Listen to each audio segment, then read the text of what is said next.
Ladies and gentlemen, welcome back to the channel. Now today, as you can see, we're going to be talking about Predecessor. This is a new, if you like, MOBA. It's basically a remake of Paragon, which was back in the days made by Epic Games, and then they basically cancelled Paragon due to Fortnite coming out. I don't know the full story because I never actually played Paragon way back when. But yeah, I've been really enjoying playing Predecessor. I played Predecessor a few times in the closed alphas and betas, and then now it's actually out in early access. It's currently under a paid early access on Steam, but it's very good deal. If you're interested in Paragon before, if you're interested in MOBAs overall, I think you should give it a go. But this is what I like to see. Now, 2 days ago, they already released a roadmap. I love when devs are very communicative with the community and they actually talk about what is to come, and the fact that they're already showing us a roadmap this early on in early access is great. So as we can see here, this is a brief overview of the roadmap. So in December, which is obviously this month now, in like a week's time, we're going to be getting Countess. She's going to be coming into the roster. In January, we're going to get Revenant. February, we're going to get Shinobi. And in March, we're going to get Huntress. And then as you can see, we've got rewards for the end of season. And these are more feature plans. So I'm just going to go over these. I'm going to touch upon a few of these things here. I'm not going to go like read line by line. I'll put the link to this in the description. I'll pin it down below in the comment section. So you can read the full thing if you want.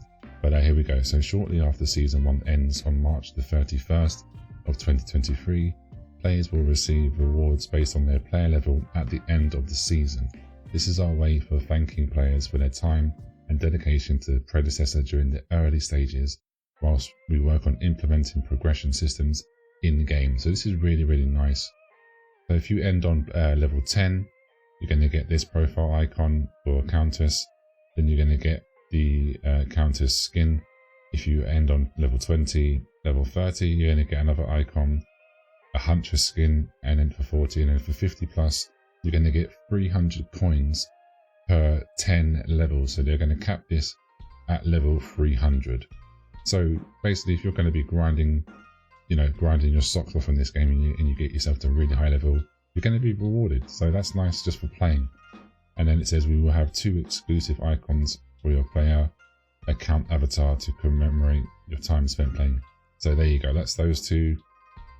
And you will have the opportunity to earn a Countess and a Huntress skin, both of which are currently in development. These skins will be available for purchase in this shop in the future. So basically, just for playing the game and getting grinding out, we're going to be able to be one of the first people to actually have these skins without having to, before they go into the general public in the shop. So that's really good news. And as Robbie announced before, in the Predecessor Early Access and Beyond video, they're going to be releasing a new hero every single month going forward. So that is great. So here, the Countess is going to be a Winterfest present. So what does that mean? All it means is you just have to win at least one game between December the 22nd and January the 9th, 2023. So that means that Countess is going to be going live in the game on December the 22nd. So that's really good. Look forward to trying her out. I really want to try out Revenant here in Predecessor. He just looks really good, really cool. So yeah. And then this is the feature list. So as part of the roadmap, we want to share some of the content we are currently working on.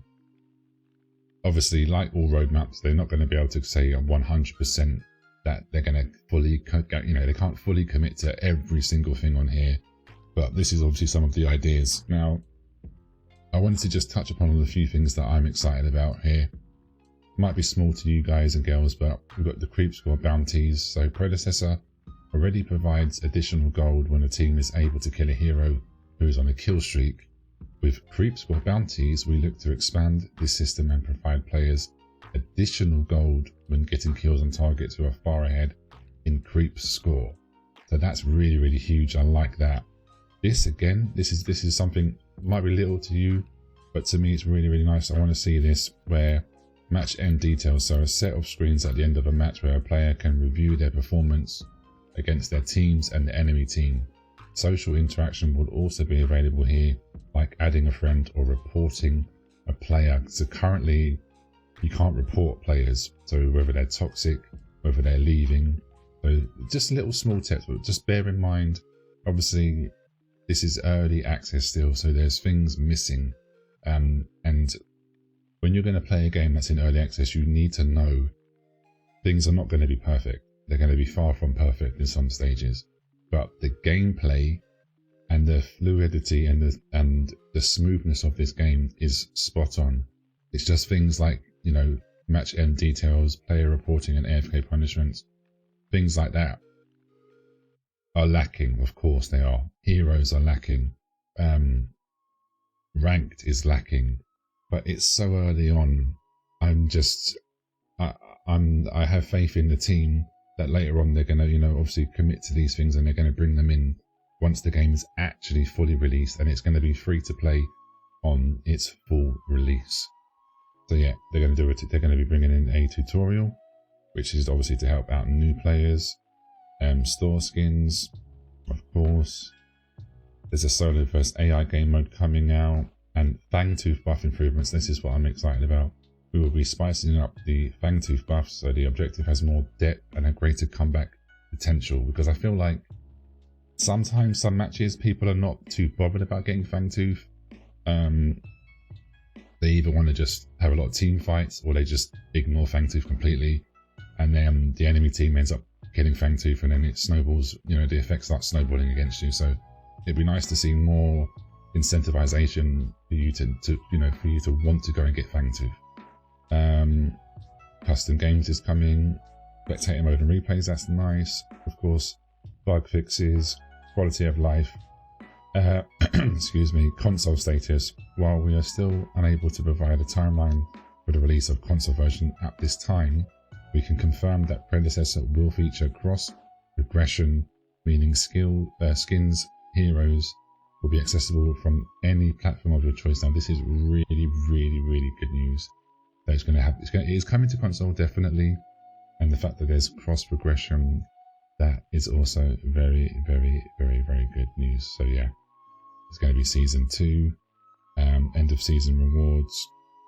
So yeah, basically I just wanted to bring this to the channel because I am really enjoying my time playing Predecessor, and I am going, as I get better and as I'm learning more, because I'm new to the game myself, I'm going to be working on guides and build guides, videos, and just some gameplay videos overall. I'm also going to be streaming this over on my Twitch channel, so feel free to follow me over there if you're interested in Predecessor, and I hope to see you very, very soon. Leave me a comment down below. Are you a Paragon OG? Have you been playing, you know, have you been grinding a lot of Predecessor, and what are your thoughts on this game? But anyway guys, hope to see you soon.